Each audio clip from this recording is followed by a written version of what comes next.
ನಮಸ್ಕಾರ ಎಲ್ಲರಿಗೂ. ಇಂದು ನಾನು ಡಿಜಿಟಲ್ ಬ್ಲಡ್ ಪ್ರೆಷರ್ ಮಷೀನ್ ಬಳಸುವ ಸರಿಯಾದ ವಿಧಾನವನ್ನು ತಿಳಿಸುತ್ತೇನೆ. ಮೊದಲು, ಪರೀಕ್ಷೆಗೆ 30 ನಿಮಿಷ ಮೊದಲು ಚಹಾ, ಕಾಫಿ ಅಥವಾ ಧೂಮಪಾನ ಮಾಡಬಾರದು.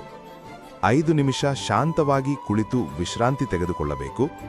ಬೆನ್ನು ಆಧಾರಕ್ಕೆ ತಗಲಿ ಕಾಲುಗಳನ್ನು ನೆಲದ ಮೇಲೆ ಸರಿಯಾಗಿಟ್ಟುಕೊಳ್ಳಬೇಕು. ನಂತರ ಕಫ್ ಅನ್ನು ಮೇಲ್ಕೈಗೆ ಹೃದಯ ಮಟ್ಟದಲ್ಲಿ ಕಟ್ಟಬೇಕು. ಕಫ್ ತುಂಬಾ ಬಿಗಿಯಾಗಿಯೂ ಅಥವಾ ಸಡಿಲವಾಗಿಯೂ ಇರಬಾರದು. ಬಟ್ಟೆಯ ಮೇಲೆ ಹಾಕಬಾರದು. ಈಗ ಸ್ಟಾರ್ಟ್ ಬಟನ್ ಒತ್ತಿ. ಅಳೆಯುವ ಸಮಯದಲ್ಲಿ ಮಾತನಾಡಬಾರದು ಮತ್ತು ಕೈ ಚಲಿಸಬಾರದು. ಕೆಲವೇ ಕ್ಷಣಗಳಲ್ಲಿ ಯಂತ್ರ ಫಲಿತಾಂಶ ತೋರಿಸುತ್ತದೆ. ಡಿಸ್ಪ್ಲೇನಲ್ಲಿ SYS, DIA ಮತ್ತು ಪಲ್ಸ್ ಕಾಣುತ್ತದೆ. ಸಾಮಾನ್ಯ ರಕ್ತದ ಒತ್ತಡ ಸುಮಾರು 120/80 ಆಗಿರುತ್ತದೆ.